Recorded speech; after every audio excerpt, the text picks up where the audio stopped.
అందుకే ఈ కేసు నేను రెడ్ బుక్ రాజ్యాంగానికి, రెడ్ బుక్ పాలనకు ఒక పరాకాష్ట అని చెప్పి చెప్తా ఉన్నాను. ఈ విధంగా చేస్తా ఉన్నారు. ఇక ఇదే కాకుండా ఒకవైపున ఈయన చెప్పాను కదా, ఇంకో వైపున ఇక్కడ ఉన్నాడు అవినీతి ఘనపాటి ఎమ్మెల్యే పత్తిపాటి గారు.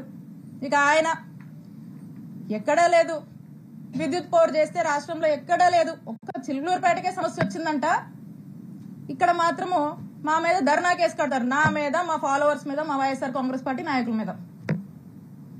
ఇక అదేదోనంట ఎప్పుడో జరిగిందంట కట్టుకదల్లి అతను కూడా ఏదో పెట్టాలి కాబట్టి ఈ రెడ్ బుక్ రాజ్యాంగం నడుస్తుంది కాబట్టి ఈయన కూడా ఏం తగ్గకూడదని చెప్పి ఎవరినో పంపించి ఓ కట్టుకదల్లేసి నా మీద ఎస్సీ ఎస్టీ కేసు పెడతాడు.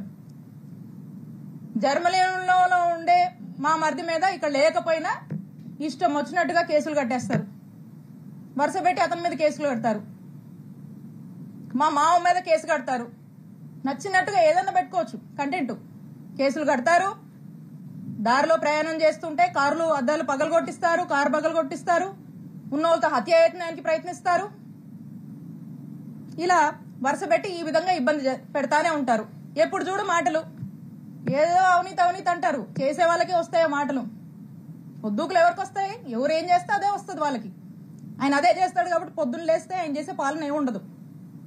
కాబట్టి ఆ నోటి వెంట వచ్చే మాటలే అవి, ఏం చేస్తారో అదే వస్తుంది. కాబట్టి ఆయన విఘ్నతగా వదిలేయాలి. సో కాబట్టి ఈ విధంగా ఒకరిలా ఒకరు మరోలాగా ఈ విధంగా వరుస పెట్టి ఇబ్బంది పెడుతూనే ఉన్నారు. నేను చెప్తా ఉన్నా, ఇక్కడున్నటువంటి ప్రతి ఒక్కరికి తెలుసు, ఇక్కడ ఉన్నటువంటి ప్రజలందరికీ తెలుసు ఎవరు ఏ నేచర్ ఉన్నటువంటి వ్యక్తులు, ఎవరు ఎలాంటి విలువలతో రాజకీయాలు చేస్తారు అని. ప్రజలు, ఇక్కడ ఉన్నటువంటి ప్రజలు ప్రతి ఒక్కటి కూడా గమనిస్తా ఉన్నారు.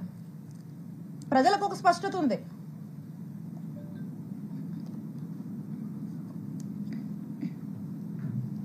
ఇక వీళ్లకు పొద్దుపోక ఇలా నన్ను టార్గెట్ చేస్తూ వరుసపెట్టి ఇబ్బందులకు గురి చేసి ఏదో నా కళ్ళల్లో భయం చూద్దాం అనుకుంటున్నారేమో. నాకు బాధేస్తుంది ఎప్పుడు తెలుసా, అవతలోడి కళ్ళల్లో అవతలోడు ఏదైనా పెయిన్ లో ఉండి నా దగ్గరకు వస్తే బాధేస్తుంది. అప్పుడు ఏదైనా కళ్ళెంబడి నీళ్ళు రావచ్చేమో అవతలోడు బాధ చూస్తే.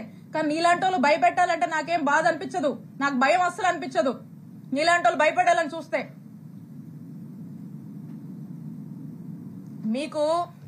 మీకు రాజకీయాలు ఎందుకు అవసరమో చెప్పనా. ఒకటి, రత్తయ్య గారు అంటే నాకు చాలా అభిమానం.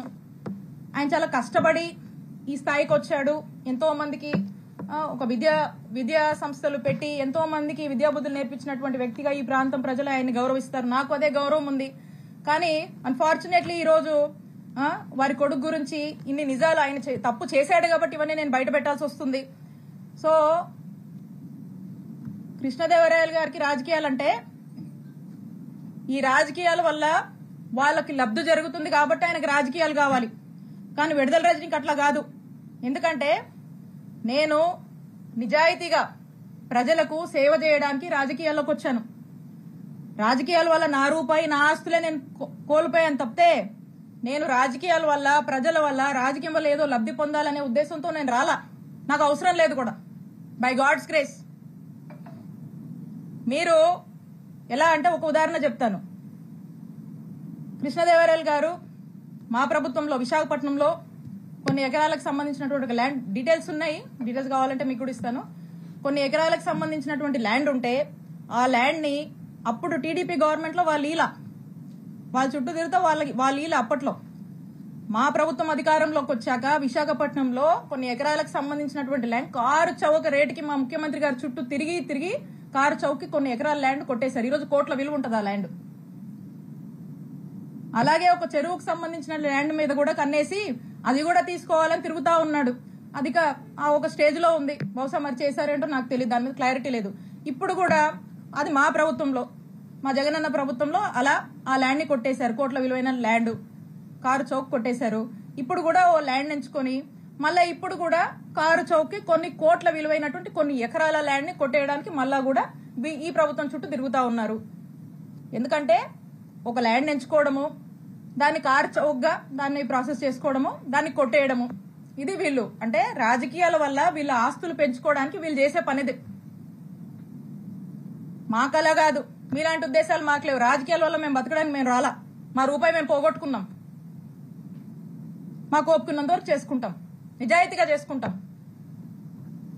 మా నాయకుడిని మేము నమ్మాము, మా నాయకుడి కోసం కష్టపడతాం. మీరు ఎన్ని ఇబ్బందులు పెట్టినా మేమేం పారిపోం. మా పార్టీ కోసం నిలబడతాం, మా కార్యకర్తల కోసం నిలబడతాం, మా ప్రజల కోసం నిలబడతాం, పనిచేస్తాం. మళ్ళా మా నాయకుడిని ముఖ్యమంత్రిని చేసుకునే వరకు ఖచ్చితంగా కష్టపడతాం. మీరు ఎన్ని ఇబ్బందులు పడ్డా మేమేం పారిపోము. ఇంకా కృష్ణదేవరాయలు గారు అనుకుంటా ఉన్నారు, నాకు వైఎస్ఆర్ కాంగ్రెస్ పార్టీలో ఒకరిద్దరితో పరిచయాలు ఉన్నాయి, ముసుగులో ఒకరిద్దరితో పరిచయాలు ఉన్నాయి, ఆయన టచ్ లో ఉన్నాడని ఆయన భావించి ఆ ఒకరిద్దరు రేపు వైఎస్ఆర్ కాంగ్రెస్ పార్టీ గవర్నమెంట్ వచ్చినా కృష్ణదేవరాయల్ని కాపాడుతారు అనే భ్రమంలో ఆయన ఉన్నాడు. ఆ ఇద్దరు, ఆ ఒక్కరు, నువ్వు ముసుగులో ఉన్న ఏ ఒక్కరు కూడా నిన్ను కాపాడలేరు అని నేను క్లియర్ గా చెప్తున్నా. నిన్ను కాపాడలేరు, అది నీ భ్రమే. కాబట్టి ఇప్పటికైనా మీరు చేస్తున్న పాపాలన్నీ అందరికీ తెలుసు. ఈరోజు ప్రజలు కూడా చూస్తున్నారు, అందరూ గమనిస్తున్నారు. ఇవన్నీ విత్ ఎవిడెన్సే నేను మాట్లాడా. మీరు మళ్ళీ ఇంకో కట్టుకథ పెట్టుకుని ఇంకొంచెం బ్యాచ్ ని మళ్ళా పెట్టి మళ్ళీ కొంతమంది ఆర్టిస్టులు దింపి అదిగో ఇదిగో అని మాట్లాడించవచ్చు. కాదు, నేను చెప్తా ఉన్నా, పోసాని గారు అప్పుడెప్పుడో మాట్లాడారని చెప్పి తర్వాత ఇన్ని సంవత్సరాలకు తెచ్చి చుట్టూ తిప్పారు కదా, ఇబ్బందులు పెడుతున్నారు కదా. అదే రాజ్యాంగం మాకు కూడా వర్తిస్తుంది కదా. ఇష్టం వచ్చినట్టుగా వచ్చి కూర్చొని ఇష్టానికి మాట్లాడిపోతే మాట్లాడినోడు ఎవరిని కూడా వదిలిపెట్టనని చెప్పి తెలియజేస్తున్నాను. కాబట్టి ఇప్పటికైనా మీరు చాలా ఎక్కువ చేశారు. ఇప్పటికైనా ఒళ్ళు దగ్గర పెట్టుకొని మీ పద్ధతిగా మీరుంటే మేము కూడా పద్ధతిగా ఉంటాము, మేము కూడా గౌరవిస్తాము. అంతేగాని మీ ఇష్టానికి మీరు చేస్తానంటే కుదరదు. ఒక్కటే తెలియజేస్తున్నా, మాకు టైం వచ్చినప్పుడు చిలకలూరుపేట నుంచి వడ్లమూడి విజ్ఞాన యూనివర్సిటీకి ఎంత దూరం ఉందో వడ్లమూడి విజ్ఞాన యూనివర్సిటీ నుంచి చిలూరుపేటకు కూడా అంతే దూరం ఉంటుందని గుర్తు చేస్తా ఉన్నా. కాబట్టి ఏది మీరు ఎన్ని ఇల్లీగల్ కేసులు పెట్టినా, ఎన్ని ఇల్లీగల్ గా మీరు కట్టుకథలు వెళ్ళినా, మీరు ఏం చేసినా కూడా మాకు ఇన్స్టిట్యూషన్స్ మీద నమ్మకం ఉంది. మేము లీగల్ గా ఫేస్ చేస్తాము. ప్రజలు అన్ని గమనిస్తున్నారు. ప్రజల మనసులో ఇప్పటికే ఒక ఆలోచన ఉంది, కానీ మౌనం వహిస్తున్నారు. సమయం వచ్చినప్పుడు మంచిగా బుద్ధి చెప్తారు. కాబట్టి ప్రజల మీద మాకు నమ్మకం ఉంది, మా నాయకుడి మీద ప్రజలకు నమ్మకం ఉంది. టైం వచ్చినప్పుడు ఖచ్చితంగా ప్రజలు మీలాంటి వాళ్లకు, మీలాంటి ఇల్లీగల్ పనులు చేస్తున్నటువంటి ప్రతి ఒక్కరు కూడా బుద్ధి చెప్తారని తెలియజేసుకుంటూ, మరి మీ అందరికి కూడా తెలియజేస్తున్నాను, ప్రతి ఒక్కరు కూడా వీళ్ళ వెనకాల ఉన్న వాళ్ళకి, ఇంకా వీళ్ళ వెనకాల ఉన్న వాళ్ళు అందరూ కూడా ప్రజలకు సరైన సమయంలో బుద్ధి చెప్తారని తెలియజేసుకుంటూ థ్యాంక్ యూ.